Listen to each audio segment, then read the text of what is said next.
जन्माष्टमी व्रत कथा। क्यों लिया था भगवान श्री कृष्ण ने आधी रात को जन्म, जाने इस कथा में। द्वापर युग में भाद्रपद अष्टमी तिथि की आधी रात को मथुरा के कारागार में वासुदेव की पत्नी देवकी के गर्भ से भगवान श्री कृष्ण ने जन्म लिया था। श्री कृष्ण ने बुधवार को रोहिणी नक्षत्र में जन्म लिया था। अष्टमी तिथि को रात्रि काल अवतार लेने का प्रमुख कारण उनका चंद्रवंशी होना बताया जाता है। श्री कृष्ण चंद्रवंशी, चंद्रदेव उनके पूर्वज और बुध चंद्रमा के पुत्र हैं। इसी कारण चंद्रवंश में पुत्रवत जन्म लेने के लिए कृष्ण ने बुधवार का दिन चुना। भगवान कृष्ण ने माता देवकी के 8वें संतान के रूप में जन्म लिया था। कृष्ण जी का जन्म मथुरा में मामा कंस के कारागार में हुआ था। माता देवकी जी राजा कंस की बहन थी, इसलिए भाद्रपद कृष्ण अष्टमी तिथि को भगवान श्री कृष्ण का जन्मोत्सव मनाया जाता है। सत्ता का लालची था कंस। कंस को सत्ता का लालच था। उसने अपने पिता राजा उग्रसेन की राजगद्दी छीनकर उन्हें जेल में बंद कर दिया था और स्वयं को मथुरा का राजा घोषित कर दिया। राजा कंस अपनी बहन देवकी से बहुत प्रेम करता था। उन्होंने अपनी बहन का विवाह वासुदेव से कराया था, लेकिन जब वह देवकी को विदा कर रहा था तभी एक आकाशवाणी हुई कि देवकी का 8वां पुत्र कंस की मौत का कारण बनेगा। यह सुनकर कंस डर गया। उसने तुरंत अपनी बहन और उसके पति वासुदेव को जेल में बंद कर दिया। उनके आसपास सैनिकों की कड़ी पहरेदारी लगा दी। कंस अपनी मौत के डर से देवकी और वासुदेव की 7 संतानों को मार चुका था।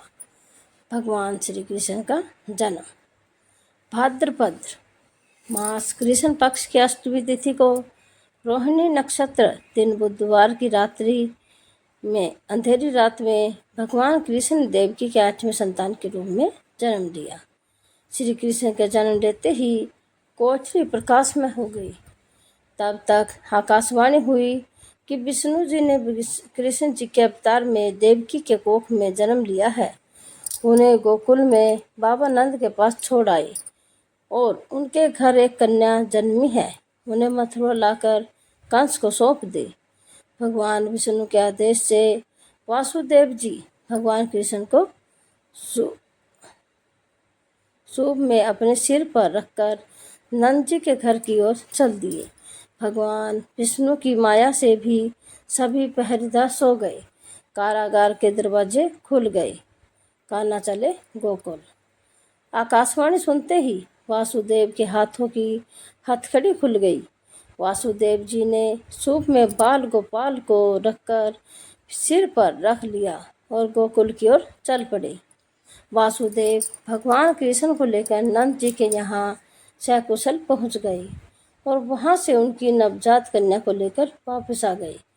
जब कंस को देवकी की 8वीं संतान के जन्म की सूचना मिली, वह तत्काल कारागार में आया और उस कन्या को छीनकर पृथ्वी पर पटकना चाहा, लेकिन वह कन्या उसके हाथ से निकलकर आसमान में चली गई।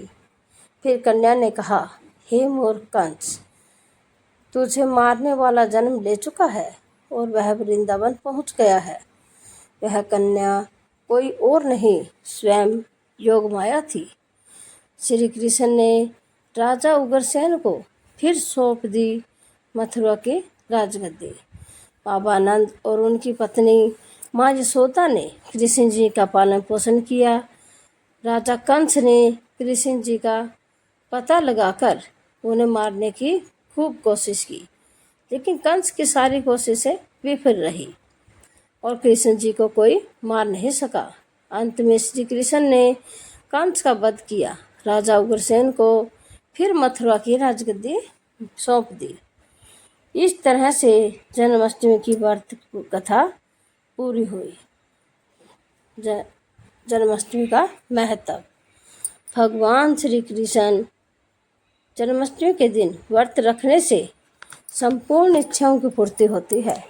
इस दिन विधि पूर्वक यशोदा नंद की पूजा करने से सुख समृद्धि का आशीर्वाद मिलता है।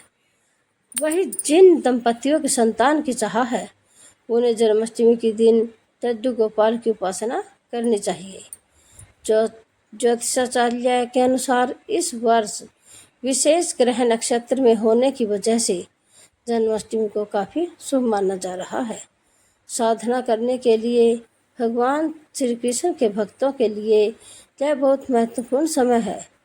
वैसे तो हर जन्माष्टमी शुभ होती है और श्री कृष्ण भक्तों के सारे दुख हर लेते हैं, लेकिन अगर आप विशेष काल और नक्षत्र में भजन कीर्तन के साथ श्री कृष्ण कथा और लीला अमृत का पाठ करते हैं तो इससे भगवान श्री कृष्ण प्रसन्न होते हैं। ऐसी ही धार्मिक कहानियों के लिए आप हमारे चैनल को सपोर्ट करें, लाइक करें, शेयर करें, सब्सक्राइब करें। पूरी कहानी सुनने के लिए